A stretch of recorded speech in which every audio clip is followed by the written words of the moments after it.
जय जय नमोस्तु नमोस्तु नमोस्तु। नमो अरिहन्ताणं नमो सिद्धाणं नमो आयर्याणं नमो वज्रायाणं नमो लोये संवसाहुणं। वन्दितु सर्वसिद्धे ध्रुवमचलमणोवमं गदिं पत्ते वोचामि समय पाहुड़ मिणमो सुध केवली वणिदम। नमः समय साराय स्वानुभूत्या चकासते चेत स्वभावाय भावाय सर्वभावांतरच्छिदे। जिन स्वानुभूति से खीरी मम स्वानुभूति मधीरी। श्री विमल धारा जैन श्रुत आनंद अमृत से भरी। समता प्रवाह भावती रागादि विकल्प तोड़ी के माँ सरस्वती प्रतिभाव वंदन दृष्टि निज में जोड़ी के। दृष्टि निज में जोड़ी के। ग्रंथाधिराज समयसार जी यहाँ विराजमान हैं और इस समयसार ग्रंथाधिराज के माध्यम से आज एक विशेष प्रकरण हम शुरू करने जा रहे हैं। अपने आप में एक अद्भुत प्रकरण है, अद्भुत विषय वस्तु है, अद्भुत है ये चर्चा। संवर अधिकार चल रहा है, संवर की चर्चा करेंगे। अपने में अपनापन, उसका नाम संवर। अरे सुख की उत्पत्ति की चर्चा होगी कि ये सुख कैसे उत्पन्न हो सकता है। आज तक अनादिकाल से इस जीव को सच्चा सुख उत्पन्न नहीं हुआ। विषयजन्य सुख को ही इसने सुख मान लिया, सुख समझ लिया। ये समझता था कि पंचेंद्रिय विषय भोगों में ही आनंद है। अरे ये मिल गया तो सब कुछ मिल गया। लोग उन्हें भाग्यशाली कहते हैं, वो अपने आप को भाग्यशाली कहते हैं। वे कहते हैं अरे भाग्यशाली हैं हम जो हमें ऐसी चीज़ मिल गई। किसी व्यक्ति को फ़ोन मिल गया, किसी को गाड़ी मिल गई, किसी को बंगला मिल गया, किसी को सुविधाएं मिल गई, किसी को और विशेष प्रकार की रिद्धियाँ प्राप्त हो गई। वो समझता है कि दुनिया मेरी मुट्ठी में आ गई। लाख 50,000 करोड़ 2 करोड़ कुछ संपत्ति प्राप्त हो गई तो ऐसा समझता है कि मैं चौड़ा बाजार सकड़ा। लेकिन जब यह संवर अधिकार पढ़ते हैं, जब ये बातें सामने आती है तो पता लगता है भाई कि तुझे सच्चा सुख तो आज तक कभी प्राप्त हुआ ही नहीं। तो किस चक्कर में उलझा हुआ था। ये सच्चा सुख यदि प्राप्त नहीं हुआ, ये संवर यदि प्राप्त नहीं हुआ तो जीवन में कुछ नहीं हुआ। संवर प्रकट करने की क्या विधि है, संवर प्रकट करने का क्या उपाय है, उस उपाय को यहाँ आज आचार्य देव बतलाना चाहते हैं। बहुत सरल पंक्तियाँ हैं, बहुत सरल स्टाइल में चर्चा करेंगे, लॉजिकली चर्चा करेंगे।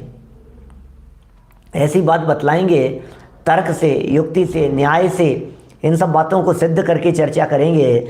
राग के प्रदेश भिन्न हैं और ज्ञान के प्रदेश भिन्न हैं। हे भगवान, क्या कहना चाहते हो आप?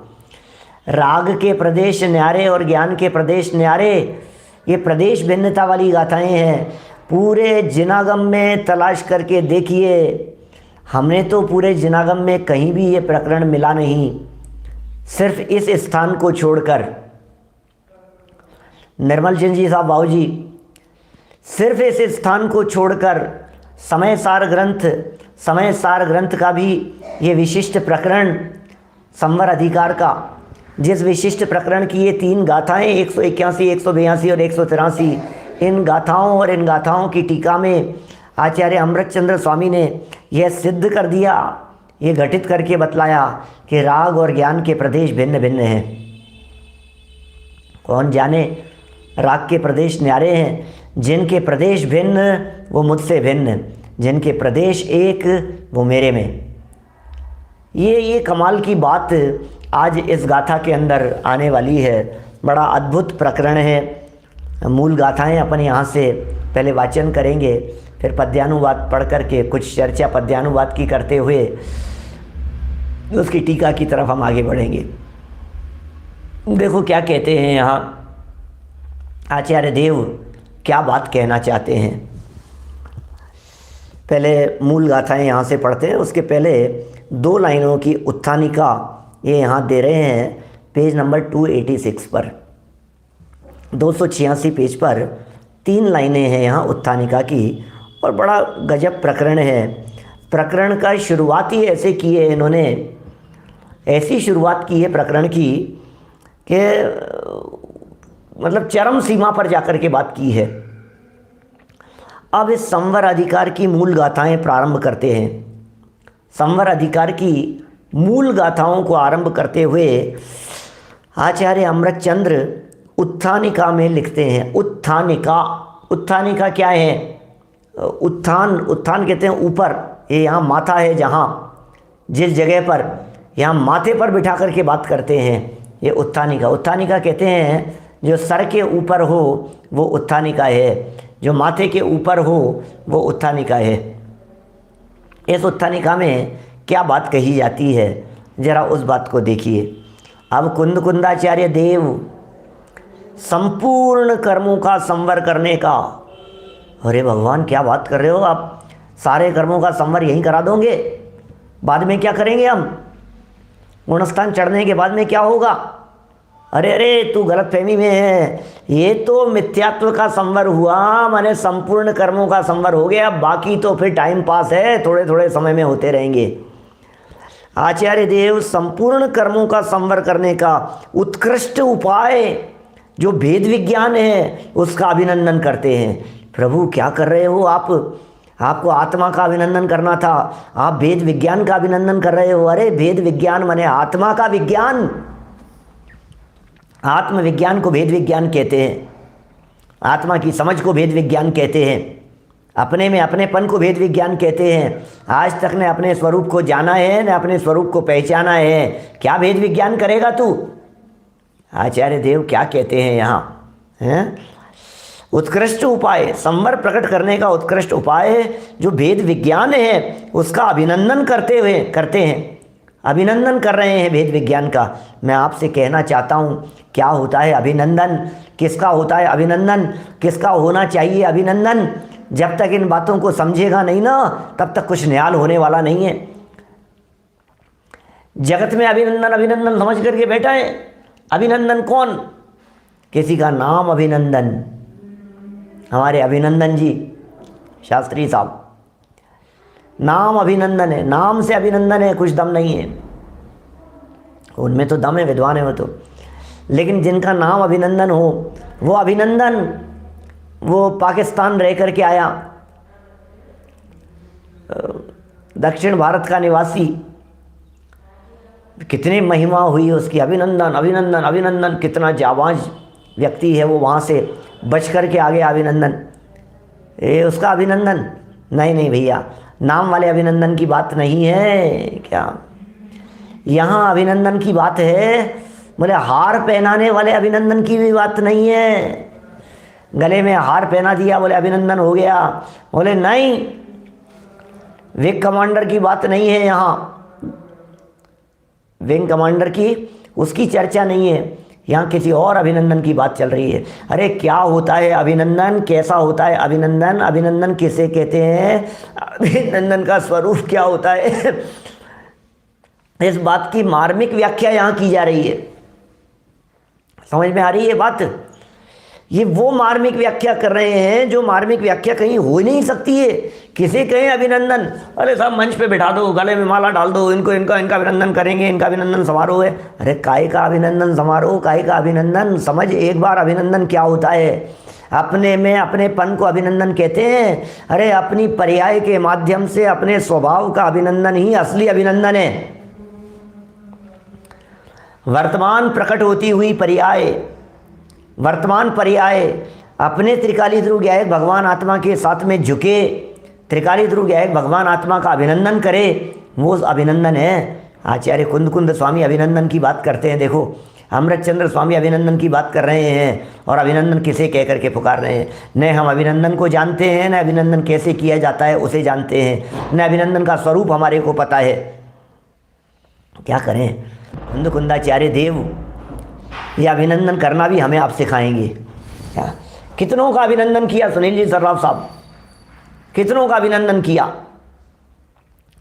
सभाओं में, मंच पर, आयोजनों में, अनेक बार अनेक सभाओं में अनेक विशिष्ट लोगों का अभिनंदन किया और अनेक बार विशिष्ट लोगों ने अपना अभिनंदन किया।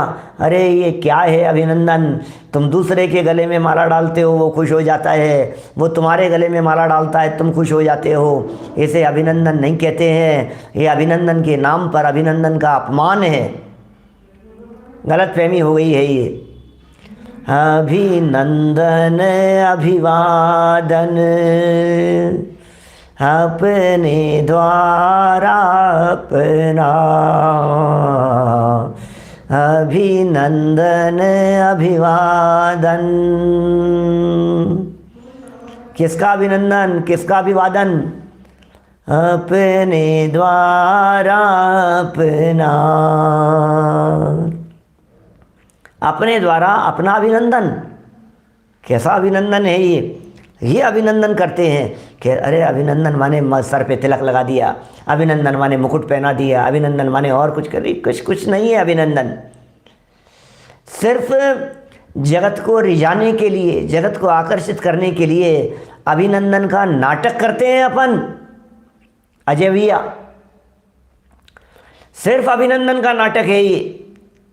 वास्तविक अभिनंदन क्या होता है, असली अभिनंदन किसे कहते हैं? वही अभिनंदन है जो अभिनंदन कुंद कुंदाचार्य देव ने किया है, वही असली अभिनंदन है जो अमृतचंद्र आचार्य देव कर रहे हैं। यह अभिनंदन कैसे किया जाता है, अभिनंदन कैसे होता है, अभिनंदन का वास्तविक स्वरूप क्या होता है, उसकी यहाँ चर्चा करके बतला रहे हैं। क्या होता है अभिनंदन, जरा सुनो अभिनंदन क्या होता है। अभिनंदन करते हैं, बोले कैसे करते हैं अभिनंदन? पाटनी जी साहब अभिनंदन कैसे करते हैं? तो ये कह रहे हैं यहाँ भाई साहब, जो उत्कृष्ट उपाय है संवर प्रकट करने का, उत्कृष्ट उपाय जो भेद विज्ञान है, वेद विज्ञान के गीत गाए जा रहे हैं, वेद विज्ञान का अभिनंदन किया जा रहा है। अरे सही सच्चा अभिनंदन वो है जो आगे गाथाओं के माध्यम से करने वाले हैं। इन गाथाओं के माध्यम से कैसा अभिनंदन होने वाला है उनको देखिए जरा। यहाँ मूल गाथाएं इस प्रकार है 181, 182, 183। उवोगे उवोगो,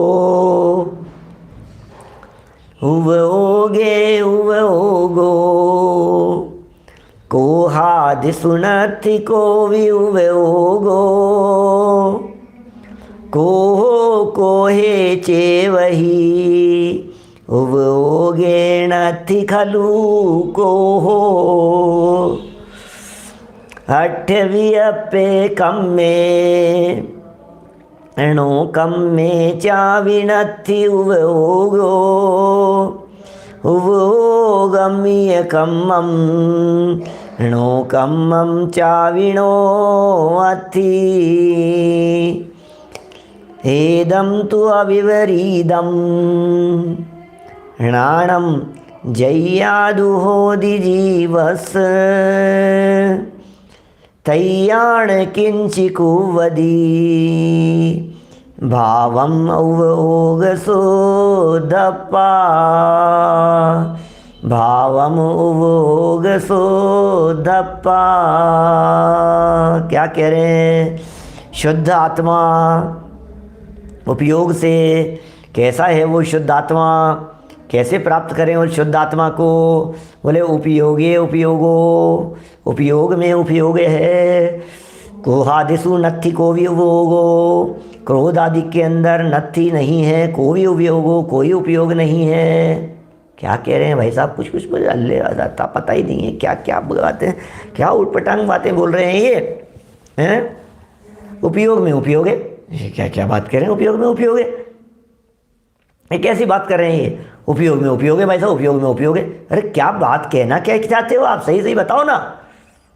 उपयोग में उपयोग है, हमने कब कहा कि उपयोग में कुछ और कुछ है? उपयोग में तो उपयोग ही होगा। कुर्सी में कुर्सी है, टेबल में टेबल है, इसमें ये है। बोले मेरे में कौन है? बोले मेरे में मैं हूँ, इसमें क्या है? बोले थाली में थाली है, बर्तन में बर्तन है, टेबल में टेबल है, कुर्सी में कुर्सी है, उपयोग में उपयोग है, तो इसमें कौन सी बड़ी बात हो गई? उपयोग में उपयोग है। बोले सब चक्कर ये है कि ये जीव क्रोधादि को उपयोग में मानता है।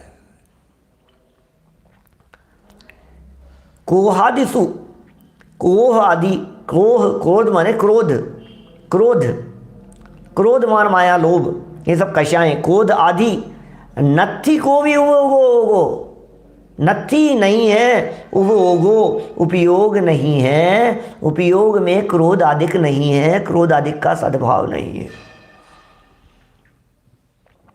कोहो कोहे चे वही, कोह कोह में है, क्रोध क्रोध में रहता है। क्रोध कहाँ रहता है? अरे आत्मा में नहीं है। क्या बात कर रहे हो? अब आत्मा में क्रोध नहीं है? समझता क्या है तू अपने आप को? है क्या समझता है तू? तू बतला मेरे को, समझता क्या है? ऐसा खींच के चांटा लगाऊंगा, याद रखेगा। क्या कर रहे हो भाई साहब? आप क्रोध कर रहे हो। ये क्रोध कहाँ है? आत्मा में, मेरे में क्रोध। तुमने मेरा क्रोध देखा नहीं है, मेरा गुस्सा तुमने देखा नहीं है। अभी क्या देखेंगे हम? तुम्हारे गुस्से को तुम्हारे आत्मा में भी जगह नहीं है, ऐसा कह रहे हैं यहाँ। कोहो कोहे, क्रोध क्रोध में है, मान मान में है, मायाचार मायाचार में है, छल कपट में है। ये कह रहे हैं कोहे कोहो, कोहो कोहे चे वही उगे नत्थी खलु कोहो, उपयोग में खलु मतलब वास्तव में देखा जाए, निश्चय से यदि देखा जाए, नत्थी नहीं है, खलु कोहो क्रोध वास्तव में नहीं है। क्या अशोक जी पाटनी साहब, वास्तव में उसमें क्रोध नहीं है, हकीकत में उसमें क्रोध नहीं है। अट्ठवी अप्पे कम्मे नो कम्मे चावी नत्थी उगो, 8 प्रकार के कर्मों में 9 कर्म में भी उपयोग नहीं है। वो गम्य कम्मम नो कम्मम चावी नो अत्थी। वाह, उपयोग में उपयोग है। क्या लिखा देखो पद्यानुवाद गाथाओं का, बड़ा गजब की बातें कहते हैं भाई। उपयोग में उपयोग है, क्रोधादि में उपयोग ना, बस क्रोध में है, क्रोध पर उपयोग में है क्रोध ना। अष्ट विधि द्रव कर्म में 9 कर्म में उपयोग ना, इस ही तरह उपयोग में भी कर्म ना 9 कर्म ना। बोलो क्या कहते हैं? विपरीतता से रहित इस विधि जीव को जब ज्ञान हो, उपयोग के अतिरिक्त कुछ भी ना करे तब आत्मा। ये आत्मा उपयोग के अतिरिक्त कुछ नहीं कर सकता। आहा, क्या कहना चाहते हैं? सब समझ में आएगा, अभी सब धैर्य से सुनते चले जाएं। बड़ी गजब गजब की बातें कहते हैं। विपरीतता से रहित, विपरीतता से रहित इस विधि, विपरीतता से रहित इस प्रकार, क्या क्या कह रहे हैं? विपरीतता से रहित इस विधि जीव को जब ज्ञान हो, अविपरीत जब ज्ञान होगा तो कहते हैं उपयोग के अतिरिक्त कुछ भी ना करे तब आत्मा। योगेश जी भाई साहब आगरा वाले क्या कहते हैं? ये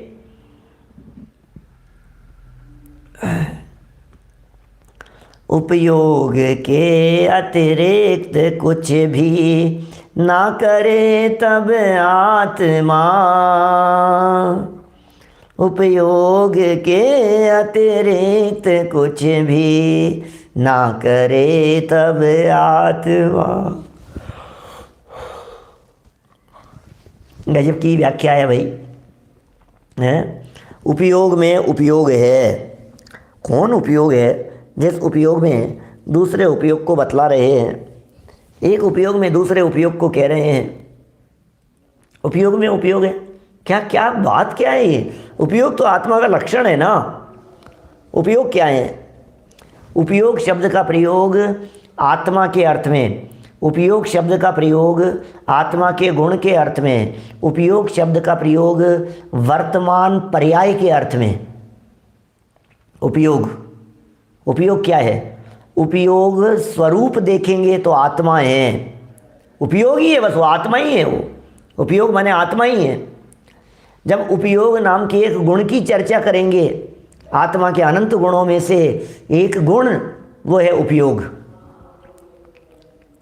और जब उसकी वर्तमान पर्याय की चर्चा करेंगे, एक समय की पर्याय की चर्चा करेंगे, वो है उपयोग। ख्याल में आ रही है बात? क्या कहना चाहते हैं? 1 से 6 गाथा तक, 7 गाथा तक, 8 गाथा तक, 12 गाथा तक पूरा समय सार कर दिया था। अब आगे जो कह रहे हैं वो सब उन्हीं बातों का विस्तार कह रहे हैं। छठी गाथा से इन गाथाओं का कोई विरोध थोड़ी नहीं है, छठी गाथा का ही विस्तार है ये सब। पूरा समय सार के अंदर जगह जगह इस तरह के प्रकरण आएंगे और आप उनमें ये तलाशते रहना छठी गाथा में और इनमें क्या अंतर है। आप अंतर तलाशने के अंदर उलझना नहीं बिल्कुल भी। जो बातें वहाँ कही गई थी संक्षेप में, उन्हीं बातों को विशेष खोल करके यहाँ कह रहे हैं, इसलिए कोई अंतर वाली बात नहीं है। जो बातें वहाँ हैं वही बातें यहाँ कह रहे हैं। उपयोग में उपयोग, अब एक उपयोग तो है यहाँ आत्मा। उपयोग, उपयोग माने उपयोग स्वरूप, उपयोग माने जिसमें उपयोग है, उपयोग जिसका लक्षण है उसे कहते हैं उपयोग। एक यूज को भी उपयोग कहते हैं अपन जगत में। इसका क्या उपयोग है भाई साहब?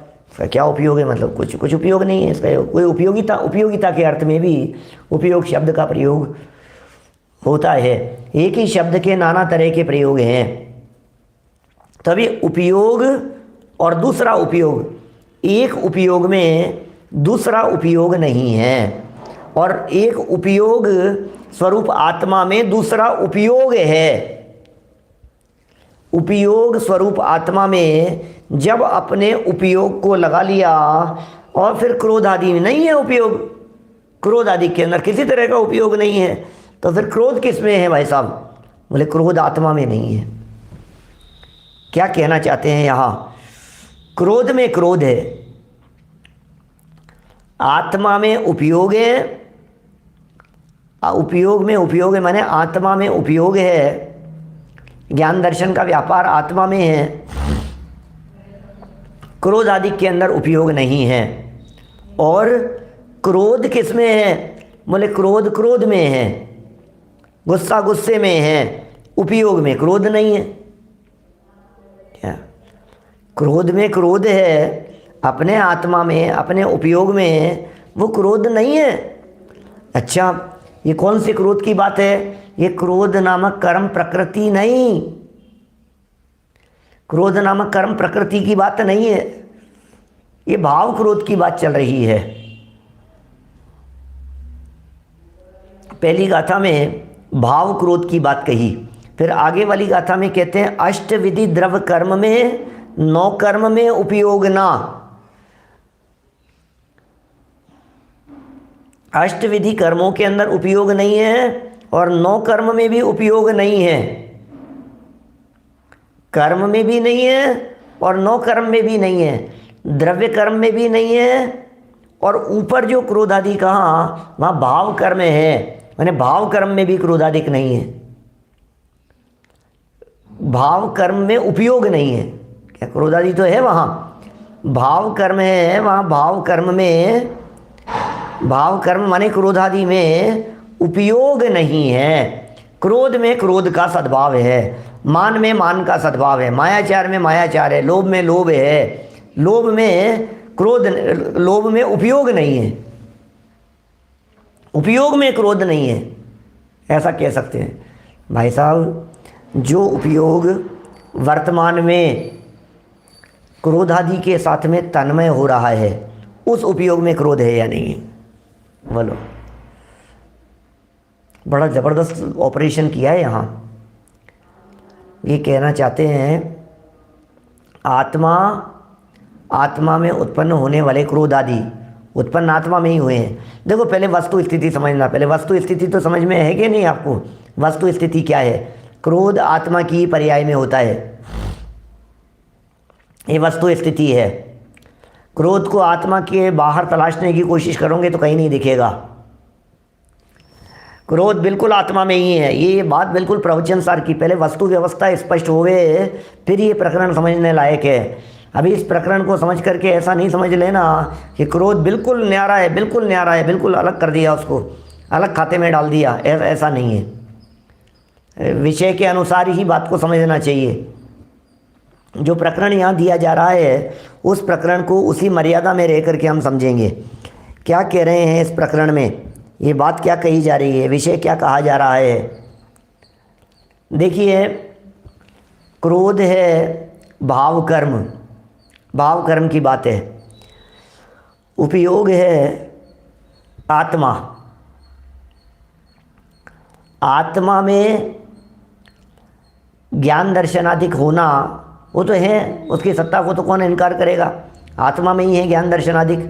तो ये कह रहे हैं उपयोग में उपयोग है, ये उपयोग है जो है ज्ञान दर्शनादिक का व्यापार।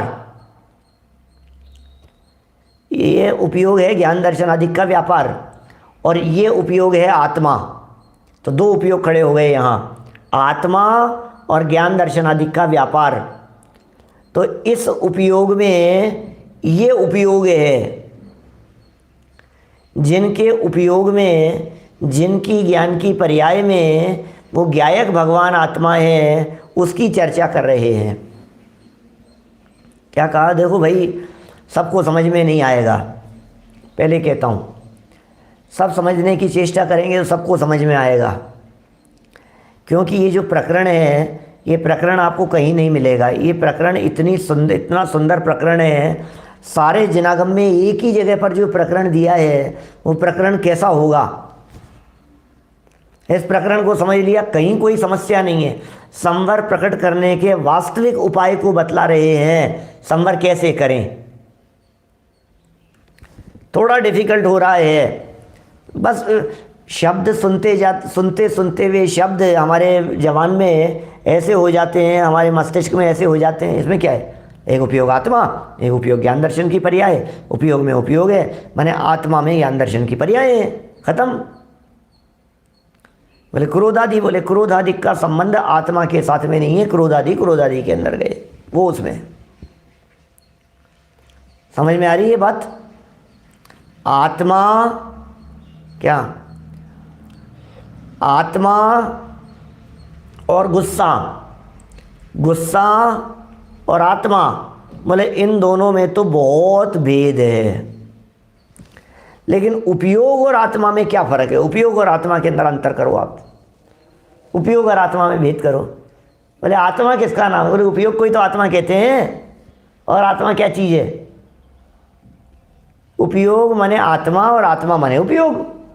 अरे जब लक्षण कहा जाता है, किसी चीज़ का लक्षण बतलाया जाता है कुछ, सुदीप जी, जब किसी चीज़ का लक्षण कहा जाता है, बोले खारापन, बोले खारापन नमक है ये तो, क्या बात कर रहे हो आप? अच्छा, आपने क्या देखा? सब्जी में जैसे ही आपने टेस्ट किया, आपने कहा यार आज तो नमक ज़्यादा हो गया इसमें। क्या? सब्जी में नमक 2 बार गिर गया। आपने जैसे ही उस सब्जी को खाया, टेस्ट किया उसको, आपने तुरंत कहा भाई साहब आज तो इसमें नमक ज़्यादा हो गया। अब मैं आपसे पूछना चाहता हूँ, आपने नमक देखा कि आपने उसका गुण देखा? आपने क्या चीज़ देखी? बोलो। सच में तो हमने सिर्फ खारापन ही देखा ना, खारापन ही तो पकड़ा अपन ने। लेकिन खारेपन से भरी हुई जो नमक डली है, नमक की डली तो खारेपन से ही भरी हुई है। तो जहाँ खारापन है, जहाँ टेस्ट में खारापन आया, वहाँ समझ लिया गया कि ये तो नमक है। ये तो आपने क्या पकड़ा, आपने क्या कहा? आपने ये नहीं कहा कि खारापन ज़्यादा है इसमें, समझना। आपका प्रतिपादन ऐसा नहीं है कि यहाँ खारापन ज़्यादा हो गया आज तो सब्जी में थोड़ा ऐसा हो गया, ये तो खारी हो गई सब्जी। नहीं भाई साहब, आप ये कहते हैं इसमें नमक ज़्यादा हो गया। क्या मतलब है? मतलब क्या है इसमें? मतलब कहने का ये है कि आप भेद नहीं डालते और उसे अभेद करते हैं। जहाँ गुण होता है वहाँ गुणी अवश्य होता है। गुणों को छोड़ करके गुणी नहीं रह सकता। गुणों में भेद भले ही आप करके कथन करें, कथन करने के अंदर आपको ऐसा लग रहा है नमक की बात नहीं कर रहे हैं, खारेपन की बात कर रहे हैं, खारापन अलग है, नमक अलग है। ये भाषा के अंदर भेद हो सकता है, लेकिन वास्तव में स्वरूप तो वही है। वो जो खारापन कहते हैं हमें नमक समझ में आ रहा है, नमक की डली वो खारेपन से भरी हुई है।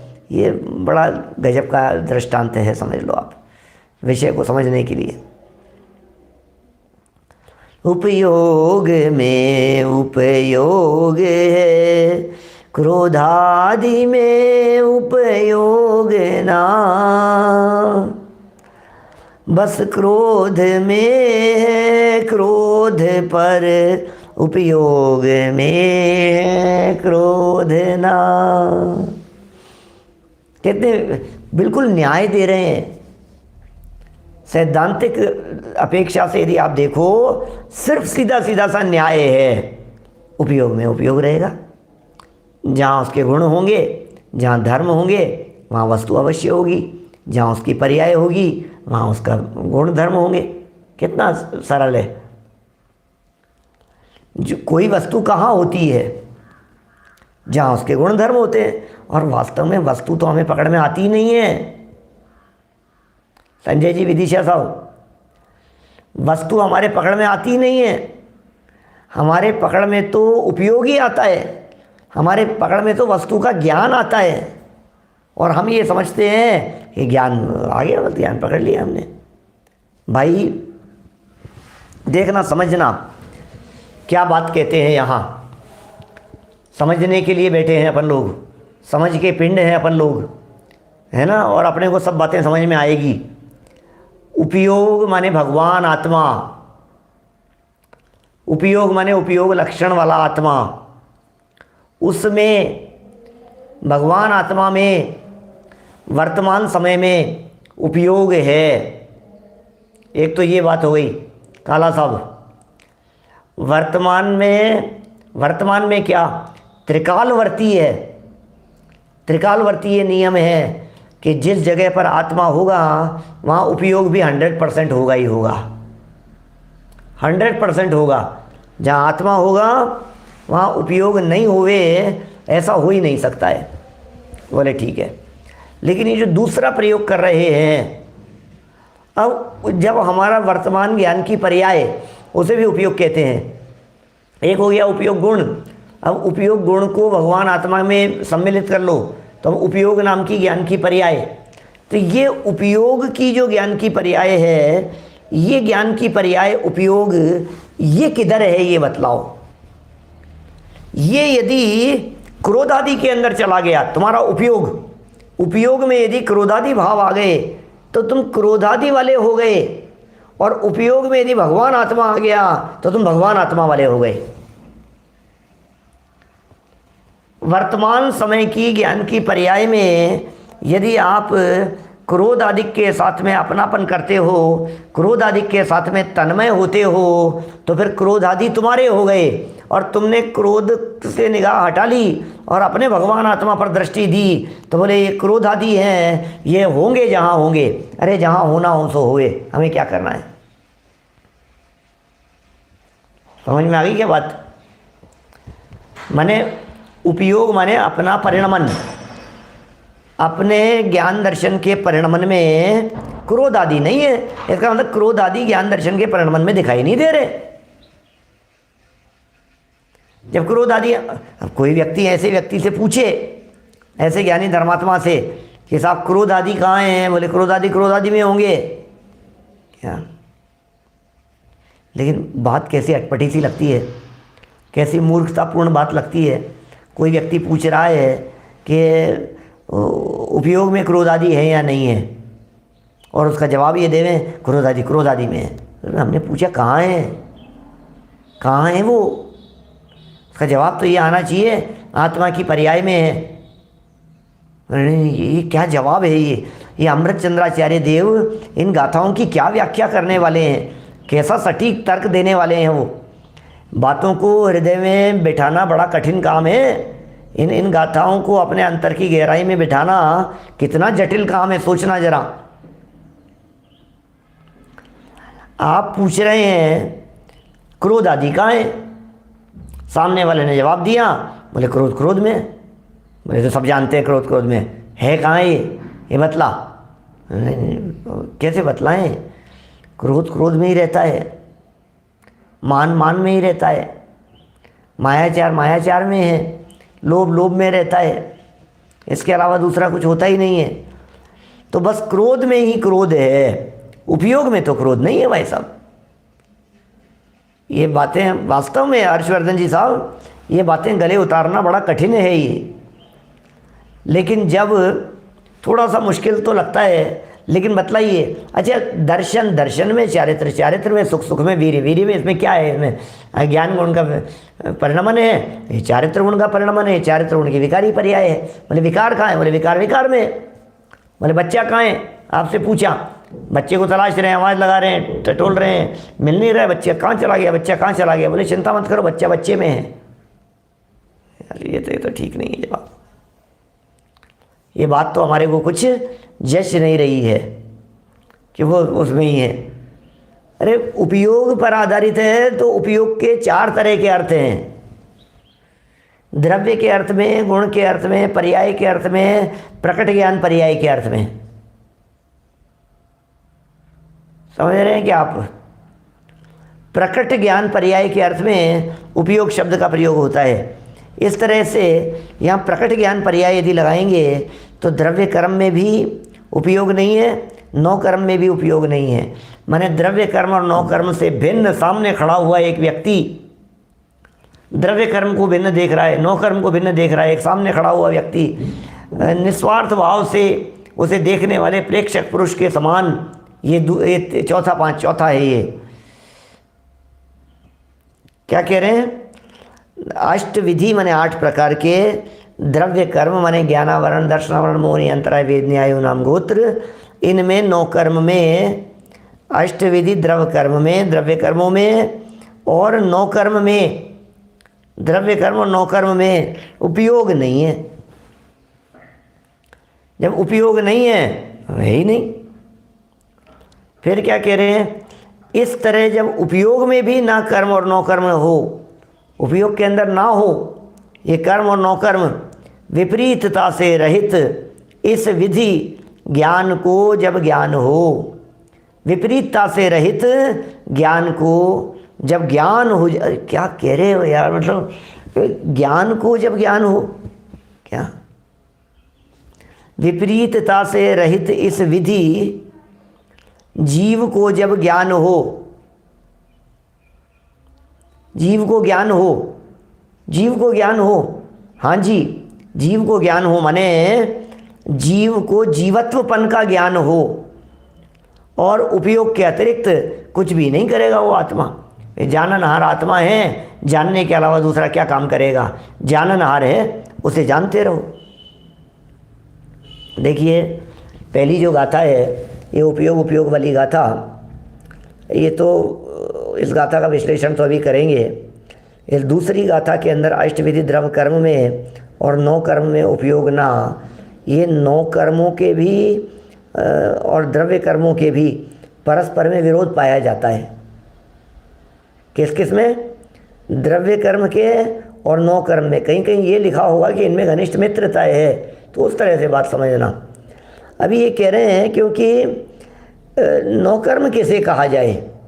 द्रव्य कर्म तो ज्ञानावरण, दर्शनावरण, मोहनी, अंतराय, वेद, न्याय, नाम, गोत्र सबके समझ में आते हैं। द्रव्य कर्म तो सबके समझ में आ गए। भाव कर्म सबके समझ में आ रहे हैं, भाव हो रहे हैं। अब ये 9 कर्म रूप जो है ये अष्टविधि कर्म में और 9 कर्म में उपयोग ना।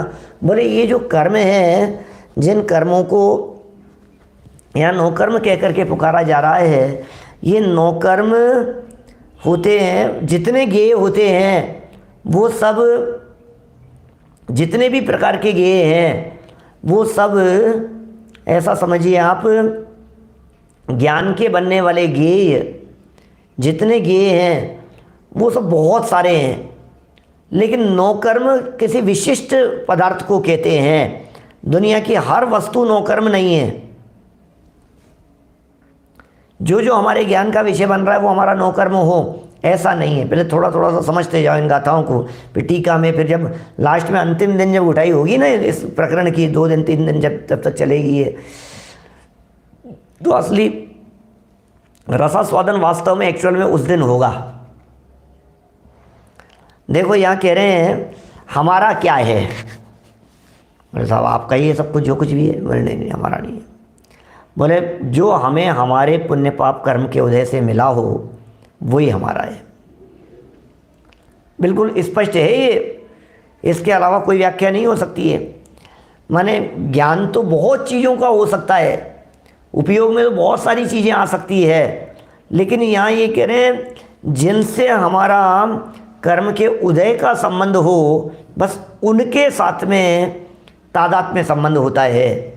जिनके साथ में हमारा उपयोग का संबंध हुआ, उपयोग में जिन पदार्थों को जाना गया, उपयोग में जिस विषय को जाना गया हमारे माध्यम से, कि भाई ये विषय है, ये जाना, हमने ये जाना कि आईपैड रखा है, हमने ये जाना ये स्टैंड है, ये मोबाइल है, ये ऐसा है, तो फिर हमने ये जाना कि ये वायर है। तो आपने जो जो जाना ना, यहाँ इस वायर को जाना है, ये आपका 9 कर्म नहीं है। 9 कर्म की ऐसी व्याख्या नहीं की जा सकती है जैसी आप कर रहे हैं। 9 कर्म किसे कहें? भाई साहब ये कहना चाह रहे हैं कर्म तो आत्मा के हैं नहीं, लेकिन 9 कर्म भी आत्मा के नहीं हैं। बड़ा सुंदर प्रकरण दिया है गोमटसार कर्मकांड में। ये कर्म आत्मा के नहीं हैं।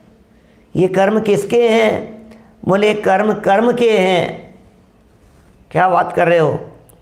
बोले कर्म तलाशो आप, कर्म में तो कहीं भी उपयोग नहीं मिलता है। कर्म में तो कहीं ज्ञान दर्शन का व्यापार दिखता ही नहीं है। ज्ञान दर्शन का व्यापार तो आत्मा में है।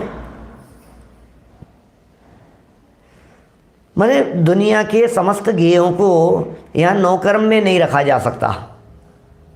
क्या दुनिया के जितने भी हजारों गेय हैं, उन हजारों गेयों को हम अपना 9 कर्म नहीं बतला सकते हैं। मोबाइल रखा है सामने, पता नहीं किसका है, हमने कहा अपना ही समझ लो। नहीं समझ सकते आप उसे अपना। क्यों? क्योंकि आप उसे जान तो रहे हैं, लेकिन वो आपके क्षेत्र से बाहर है, वो मर्यादा के बाहर है, वो उनके साथ में आपके सुख दुख का संबंध नहीं है। कल हमने पुण्य पाप कर्म की भी अलग तरह से व्याख्या की थी, कुछ विशिष्ट व्याख्या की थी परसों। अभी आज यहाँ ये कह रहे हैं देखो जिसमें हमारा उदय निमित्त हो वो हमारा 9 कर्म कहलाएगा। बाकी तो कर्म के 9 कर्मों की चर्चा गोमटसार कर्मकांड में पहले अध्याय में अंतिम गाथाओं के अंदर बहुत की है।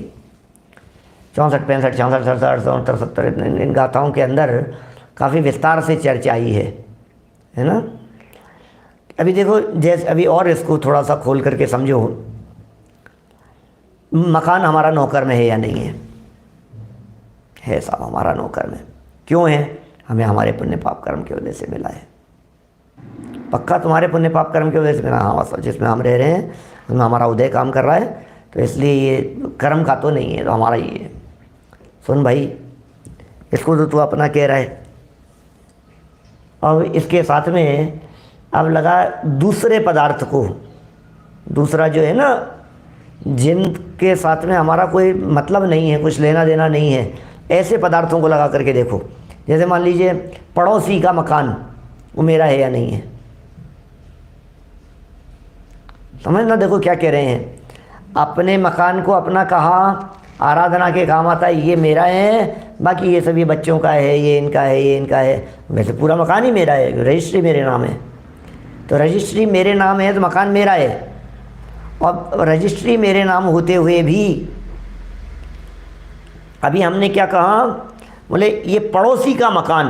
बोले पड़ोसी का मकान तो नहीं है ना अपना, कि नहीं है, उसके पड़ोस वाला मकान, बोले वो नहीं है इसका। और अपना मकान, बोले अपने मकान को तो अपना कहेंगे अपन, इसमें क्या है, अपना तो अपना ही है। अब ये कहना चाहते हैं तुम पड़ोसी का मकान तो तुम्हारा नहीं है, लेकिन पूरा जयपुर तुम्हारा है। क्या मतलब? विपुल गांधी जी क्या कहा, पड़ोसी का मकान तो अपना मकान नहीं है। ठीक है, सटीक बात है साहब, पड़ोसी का मकान वो है, उसका है, और हमारा मकान हमारा है। लेकिन अब थोड़ा विस्तार में जाकर के बात करते हैं, ये उपचार लगा करके बात कर रहा है ये असद्भुत व्यवहार ने। ये कह रहे हैं ये कर्म का उदय किस पर आया, कि मेरे ऊपर। तो जिस पर कर्म का उदय आया वो उसका। अब हम ये कह रहे हैं ये मकान है हमारा, तो मकान पर उदय आया ना, ये मकान तो हमारा है। ये पड़ोसी वाला मकान, बोले ये तुम्हारा नहीं है, पड़ोसी का मकान हमारा नहीं है, पूरा जयपुर हमारा है। तो जयपुर के अंदर ये मकान भी हमारा हुआ कि नहीं हुआ? 9 कर्म समझना। 2-3 मिनट फिर प्रदेश भेद की चर्चा अपन करेंगे, कल करेंगे प्रदेश भेद की चर्चा, अभी आज समय नहीं है अपने पास में। आज तो ये 9 कर्म समझ लीजिए एक बार। आत्मा से संबंध जिसका है, आत्मा ने जिसको जाना, क्या जिस पदार्थों को आत्मा ने जाना, वो पदार्थ आत्मा के हैं या नहीं? बोले नहीं है। जिन पदार्थों के साथ में क्या, जिन पदार्थों के साथ में हमारा सुख दुख जुड़ा हुआ है, वो पदार्थ हमारे हैं या नहीं? कि हमारे कर्म के उदय से मिले हैं साहब, इसलिए हमारे हैं। अब पड़ोस वाला मकान तो तुम्हारा है नहीं, ये मकान किसका है? नहीं अपना नहीं है पंडित, ये अपना नहीं है, ये तो अपना कैसे, गवर्नमेंट की ज़मीन है, तो अपनी कहाँ है ज़मीन? और बोले जयपुर तो हमारा है। कैसी बात कर रहे हो आप? जयपुर तुम्हारा है। और अजमेर, चलो कोई बात नहीं, जयपुर को कह दिया तुमने अपना, अजमेर तुम्हारा है या नहीं है? नहीं, अजमेर तो नहीं है। जोधपुर, नहीं वो भी हमारा नहीं है। उदयपुर, बोले वो भी हमारा नहीं है। बोले जयपुर, हाँ जयपुर हमारा है। अच्छा, जोधपुर, उदयपुर, बीकानेर ये सब तुम्हारे नहीं है। और फिर कहता है राजस्थान हमारा है। लो, अब राजस्थान को अपना कहता है, फिर पंजाब को अपना नहीं कहता है, हरियाणा को अपना नहीं कहता है, तमिलनाडु को अपना नहीं कहता है, गुजरात को अपना नहीं कहता है। क्यों? वहाँ जन्म नहीं दिया है हमने। अब ये कहता है कि हिंदुस्तान हमारा है।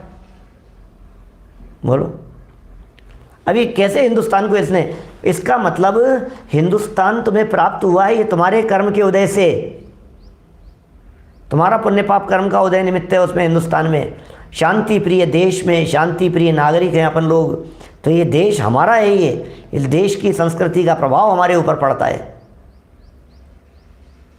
बातें जचे ऐसी बातें हैं, मैंने नहीं जचे ऐसा कुछ नहीं कहूँगा, सब बातें जचेगी आपको, नहीं जचने का सवाल ही नहीं है यहाँ कुछ भी। ये क्या कह रहे हैं, मकान अपना नहीं, अपना है, पड़ोसी का मकान अपना नहीं है। पड़ोसी का अपना नहीं है, लेकिन पूरे जयपुर के सब अपने हैं, जयपुर वाले ही हैं, जयपुर ही है, अपना ही है जयपुर। क्या कहाँ आ गए? नहीं भाई साहब, अपने घर आ गए जयपुर तो सब शांति है, और अपने घर नहीं पहुँचे तो सब जगह कहीं भी फिरते रहो भाई साहब, अशांति है। आपको कितनी व्याख्याएं समझ में आ रही है कि ये सब बातें? पड़ोसी के मकान को अपना नहीं कहा, और फिर भी समग्रता के नाम पर उसे भी अपना लिया। जब हम ये कहते हैं कि ये जयपुर हमारा है, जब हम ये कहते हैं ये राजस्थान हमारा है, जब हम ये कहते हैं कि हिंदुस्तान हमारा है, जब हम ये कहते हैं संपूर्ण भारतवर्ष हमारा है, तो इसका मतलब हमारे कहने का अभिप्राय यही होता है कि वो हमारा है का मतलब उसके साथ में जुड़ा हुआ ज्ञान हमारा है, वहाँ हमारे कर्म का उदय जुड़ा हुआ है। हम पाकिस्तान में पैदा नहीं होकर के हिंदुस्तान में पैदा हुए। कई लोग ऐसे होंगे पिताजी साहब, जो आप कहोगे कि ना हम हिंदुस्तान में पैदा हुए, ना हम पाकिस्तान में पैदा हुए, हम तो अखंड भारत में पैदा हुए थे, इसलिए वो हमारा है। कोई बात नहीं। लेकिन जो अपेक्षा से बात कही जा रही है उस अपेक्षा से यदि समझ लेवे तो कोई ऐतराज नहीं है। तो बोले ये जो द्रव्य कर्म है, ये द्रव्य कर्म अपने में है, द्रव्य कर्म अपने में है, और उपयोग बोले वो उपयोग में है। तो उपयोग में उपयोग होता है, क्रोध आदि में उपयोग होता है। इसी तरह इन्होंने कह दिया 8 प्रकार के द्रव्य कर्म में, 9 कर्म में उपयोग ना। इस तरह ही है जीव, इस तरह ही है आत्मा, उपयोग के अतिरिक्त कुछ नहीं करता। इस तरह ये आत्मा उपयोग के अलावा कुछ भी नहीं करता, विपरीतता से रहित, विपरीतता को छोड़ता हुआ, विपरीतता से रहित। इसी विधि से जीव को जब ज्ञान हो गया, विपरीतता से रहित बहुत प्रकार का ये जो जीव है, इस जीव को जब ज्ञान हो गया तब ये सच में ये ज्ञानी जीव, ये धर्मात्मा जीव उपयोग के अतिरिक्त कुछ भी नहीं करता।